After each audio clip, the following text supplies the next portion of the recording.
O dilúvio e a arca de Noé, a fúria das águas e o clamor da salvação. No início dos tempos, quando os homens ainda andavam com Deus, a terra foi se enchendo de pessoas e de pecado. As gerações se multiplicaram, mas com elas veio a corrupção, a maldade e a violência. Deus, ao observar a humanidade, viu que a maldade do homem era grande na terra e que toda a imaginação dos pensamentos do seu coração era má continuamente. O Criador, em sua santidade, sentiu pesar no coração por haver criado o homem. A terra, outrora perfeita, estava encharcada de sangue, egoísmo, crueldade e imoralidade. As cidades estavam afundadas em depravação. Os olhos de Deus percorriam os vales, os montes, os campos, e só encontravam trevas.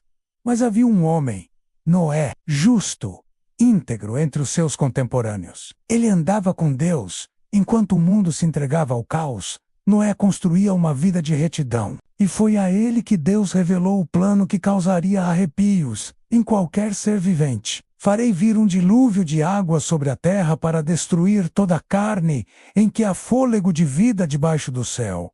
Tudo o que há na terra perecerá. Noé tremeu, mas obedeceu. Recebeu instruções detalhadas, uma arca de madeira de cipreste, com compartimentos, 3 andares, vedada com betume por dentro e por fora. Deveria ter 300 côvados de comprimento, 50 de largura e 30 de altura. Era uma construção gigantesca.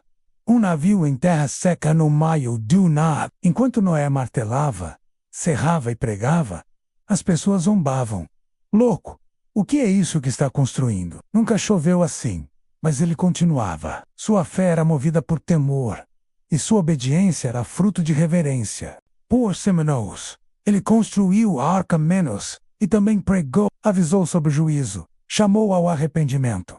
Mas ninguém escutou. Quando a arca ficou pronta, Deus ordenou que Noé reunisse os animais, 2 de cada espécie, macho e fêmea, e 7 de cada animal limpo. Eles vieram como que conduzidos pela própria mão do Criador. Entraram calmamente, se acomodaram nos compartimentos. Noé, sua esposa, seus 3 filhos Sem, Cam e Jafé, e suas noras também entraram.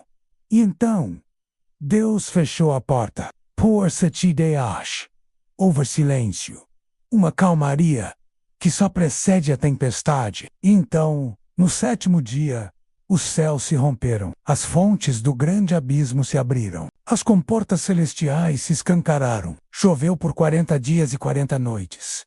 Mas não era uma chuva comum, era a fúria líquida do juízo de Deus. Os rios transbordaram, os montes foram submersos, as casas ruíram sob as águas, pessoas corriam, escalavam pedras, gritavam, clamavam menos. Mas a arca já estava selada. A água subiu 15 côvados acima do ponto mais alto da terra. Tudo o que respirava morreu. Os risos se transformaram em gritos. Os horrorosos e desesperados. As mãos que antes atiravam pedras em Noé, agora imploravam por socorro. Mas era tarde. A arca flutuava sobre o caos. Dentro dela, vida. Fora dela, apenas morte.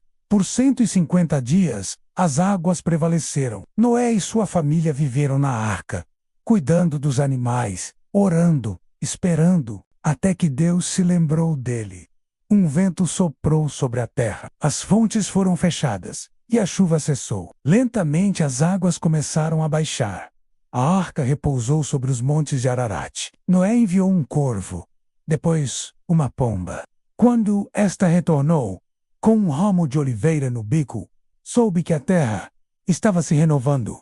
Mas Seteideash, e a pomba não retornou. Era hora de sair. Ao pisar novamente no solo seco, Noé não correu a explorar ou colher frutos. Sua primeira ação foi erigir um altar. Ofereceu holocaustos ao Senhor. Deus, então, fez uma aliança. Jamais destruiria a terra com água novamente. E colocou um arco nas nuvens, o arco-íris, menos como sinal eterno dessa promessa. Mas a marca do juízo permaneceria na história da humanidade. O dilúvio foi um corte na linha do tempo. Uma lembrança vívida de que Deus é paciente, mas também justo, que sua longanimidade tem fim, que ele dá aviso, mas também executa a sentença. Jesus, séculos depois, mencionaria o dilúvio como um alerta. Assim como foi nos dias de Noé, assim será também a vinda do Filho do Homem. Comiam, bebiam, casavam-se, até que veio o dilúvio e os levou a todos. Hoje, como então, muitos vivem como se Deus fosse uma lenda, mas a arca foi real. O juízo também, e outro dia virá, não de água, mas de fogo. Que cada um busque refúgio, não em madeira vedada, mas em Cristo. O verdadeiro abrigo contra a condenação. O dilúvio passou, mas o alerta permanece.